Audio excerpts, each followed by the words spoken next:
สบายดีพี่น้องสบายดี FC ทุกทาน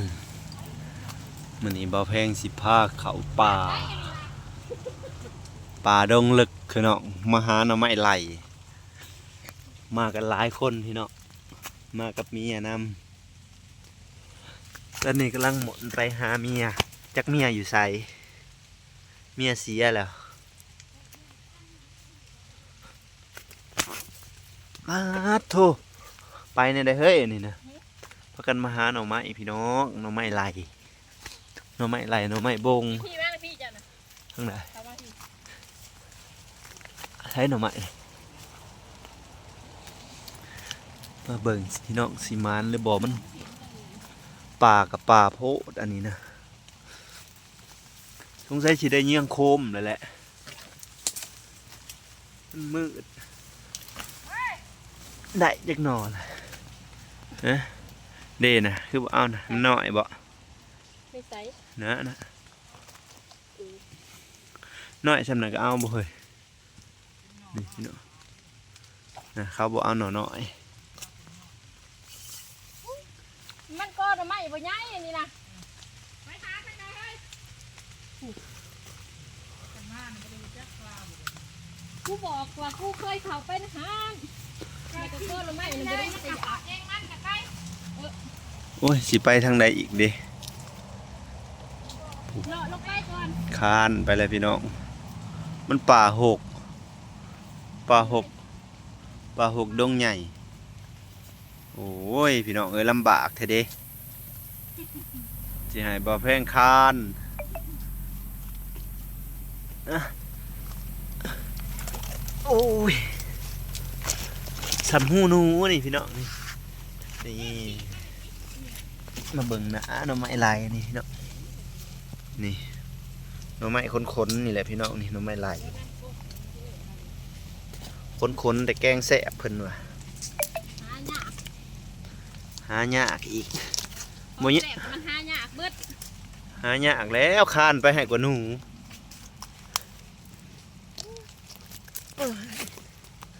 ไปพี่น้องไปโอ้ย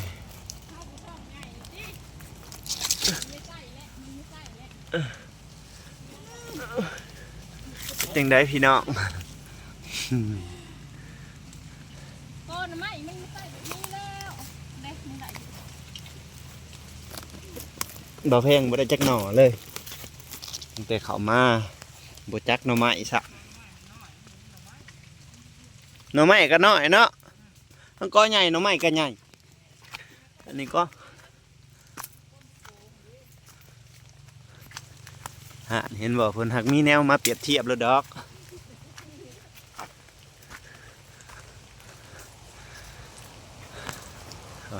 ป้าดโถ่ ไปมองใหม่ หน่อไม้อันนี้หน่อไม้ลาย ตายขี้ได้หนูเนาะเนาะทำไมตายขี้ คือหูพอเฮ็ดปวกใหญ่เนี่ยบ่เนาะเฮ็ดปวกดงแล้วเนาะแนวนี้นะเข้าห้องคันออกนะป้าดโถ่เลยมากลน ม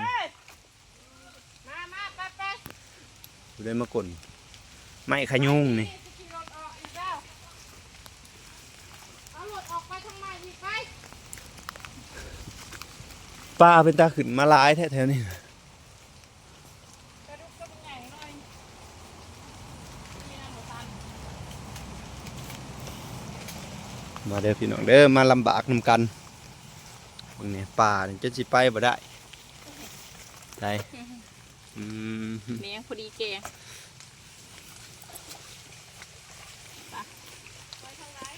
เริ่มก้อใหญ่เลยนะนี่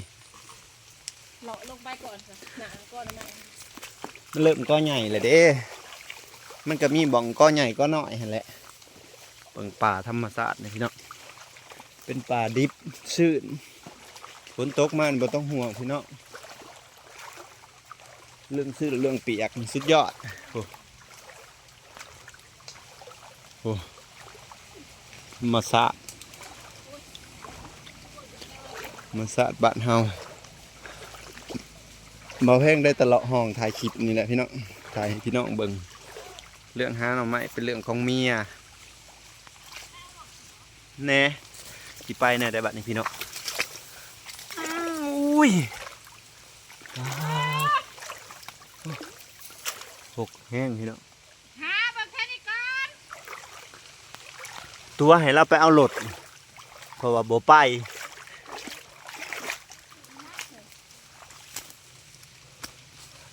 ไหนหน่อไม้นะเป็นหน่อแนวได้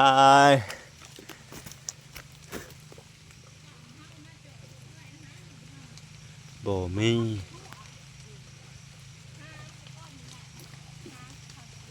ก็เลาะไปแต่ว่าตอนนี้เขามาป่าเลิกแล้วพี่น้อง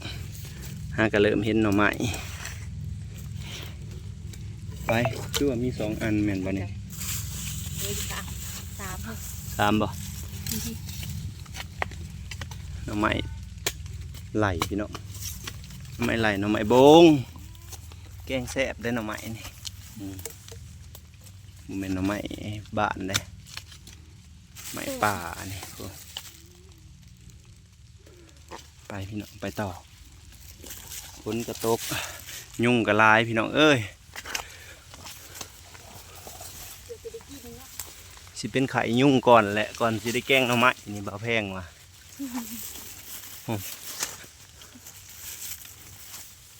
ตัวไม่ห้าเลยค่ะก็เอาไปก่อน ก็พอได้ใครกลัวชุ่มเจ้าผ้าขาวเล็กๆอยู่เด้อ เฮ้ยมึงหาไปทางไหนเนี่ย แล้วก็นี่เด้ไป ไปทางไหนไปไหน ไปเรื่อยๆเบิดเลย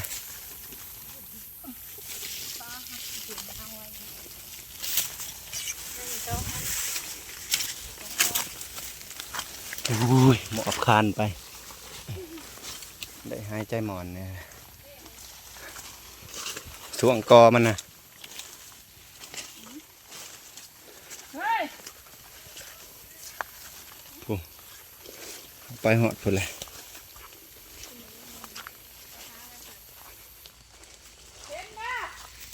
พี่เฮ้ยมาพี่ เฮ้ยหน้ามันข้างตะลุตะลุ มันข่อยบ่ห้องมากกับบ่เพาะนะ ก้อนมันแค่เหม็นบดลงไป หาบาทนี่ผู้คันแม่นบ่ห้องลงมากกับสิได้พักขี่รถเลาะวนกระถึก โลกผักถึงเครื่องก็ได้ เจอแล้วว่าสันพี่น้องบาด กอเจอกอทางไหนได้ให้ไปเบิ่งที่กอยหน่อยนะ เป็นห้องหน่อไม้ไหลพี่น้องไม้ไหลหน่อไม้บงอยู่ตามป่าดิบโอ้ธรรมศาสตร์พี่น้องเอ้ยถ่ายธรรมศาสตร์ให้เบิ่งหางได้ยุงกัดบ่าแพงหนาแดงไปเลยตอนนี้ฮะก็ออกแต่ป่าพี่น้องมาเบิ่งหน่อไม้นำกันโอ้โถลายตุ่ต้นถ่ายพี่น้อง อันนี้น้ำไม้บ่ง หน่อไม้บงพี่น้องโอ้อยู่กระสอบอีกมันขนาดเลยหน่อไม้บงลายๆนี่พี่น้องแกงแซ่บ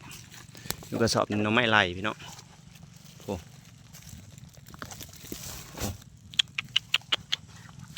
มัน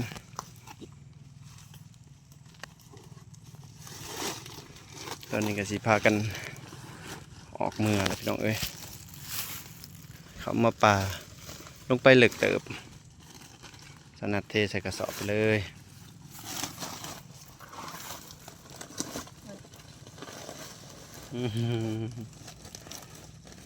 ปลาหมอมสิหายแล้วแหวกับโบเอิญสิว่าแล้วเพื่อน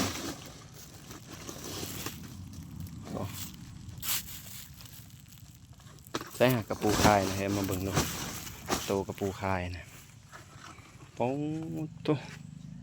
เนาะกระปูที่อร่อยแซ่บอยากได้ชำนี้จากซาวโตได้เนาะ เพลงขนาด ไปพี่น้องมาเบิ่งอยู่เพื่อนอีกสิได้หลายสำได้มาถอกตอนนี้มาฮอดบ้านเลยพี่น้องเทเบิ่งตำรวจคนงานโอ้ตกออกมาแล้วนะฮะไปจับมันใหม่เป็นพออีกโอ้ทุกนี่แหละของแสบหน่อไม้พี่น้อง หน่อมันตุ่มจังเจียว นี่ ชิ้นใหญ่แท้นี่ เอาในหันดีหมด